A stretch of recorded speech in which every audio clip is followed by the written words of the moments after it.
Yeah. So actually going to that, what are some of the most common pathologies of the hoof? Well, it all comes down to what makes every horse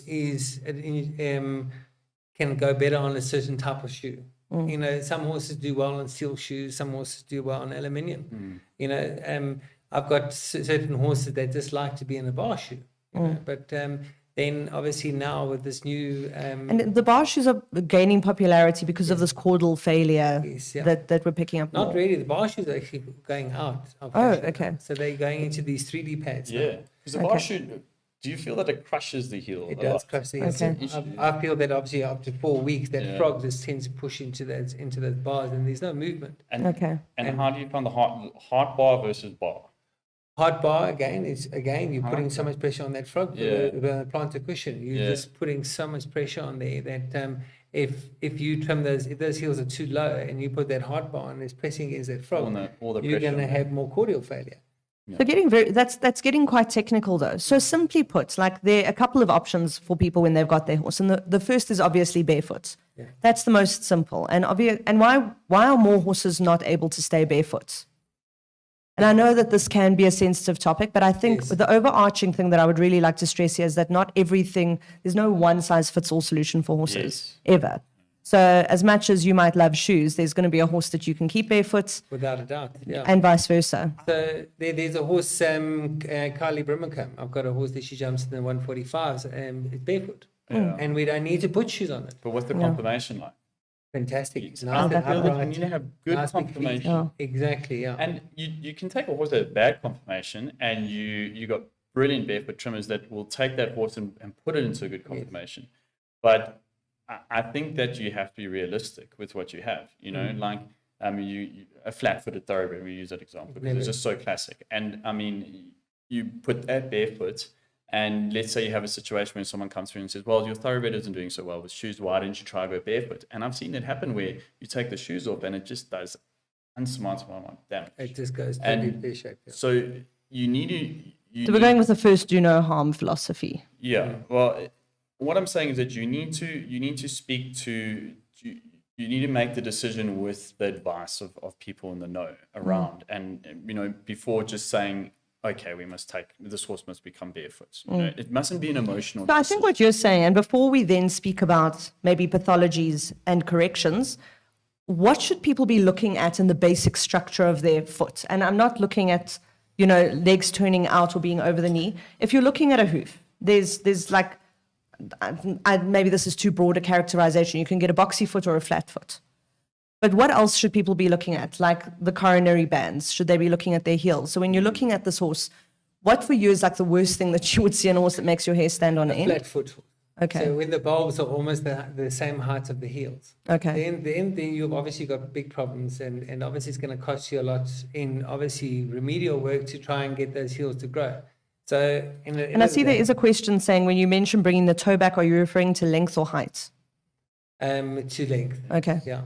Remember, again, we're going to X-rays. So you look at X-rays and you can see how much foot there is, how much you can be able to bring back, and how much heel support you need to give. Long time ago, obviously, all we used to do is try and shoe the horse full if it had flat feet. Now, again, we've changed to these 3D pads, which just gives the frog more flexibility, which gives it more frog support. So explain to me how important frog pressure, is that the correct term? It is extremely important. Okay, and why is that? Well, it's blood circulation. Okay, so it kind of acts as like a pump in the foot. Exactly, okay. Yeah. So, I say to a lot of clients, and obviously say to them, the horse has 5 hearts. Five hearts. Oh. That frog is pumping blood through that foot every time it puts foot. So when we put shoes on, then we're basically lifting the frog away from the contacts of the ground. But remember, you're putting all that weight on it, so when the frog comes down. Because remember, the foot expands and contracts continuously. Okay. When it lands and when it lifts. So all these things need to be in consideration. Like a boxy foot. Why does it? When you pick up a boxy foot, the frog is tiny. So boxy foot is very high heels. Okay. And you see the frog is like disintegrating. It's getting smaller and smaller. Why is it getting small? Because it's not getting blood circulation. Okay. So where at the moment, we also have to look at our arenas, how hard our arenas are, That's interesting, Yeah. especially now it's baking outside in Exactly, Gauteng. It's yeah. really, really hot and dry. and that also affects feet, am I right? Yes, exactly. And then sometimes some of the materials that work really well abroad don't work so well here. That's interesting because I suppose in Germany you knee deep in rainwater and mud, and then and, here the, and you- the heat as well.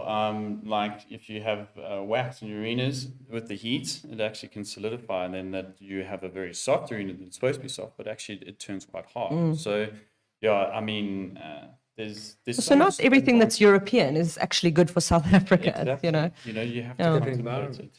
But with regards to the foot, I think the question is there an ideal foot?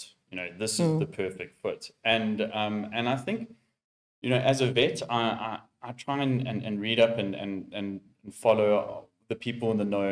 The one guy that I've had the pleasure of meeting is Steve O'Grady. He's a veterinarian and also a farrier. I mean, he's super specialized in that, and he's in Virginia. And he talks about that there's no specific ideal foot. You have the two extremes almost. You will have the boxy foot, and that in my mind is like a classic Frisian. There's Frisian Yes, boxy feet. please And- let no one come complain in the comments. Go for us. and not all Frisians have that. No. And then on the other extreme is the flat thoroughbreds, foot, which is the thoroughbreds, and when you're doing vettings as a vet, that's the first thing I'll look at is the feet, because So I would imagine flat feet are prone to a leg injury, and the boxy feet is lots of concussion. So exactly. So okay. different types of conformation. And with regards to, for example, what is the right pedal angle?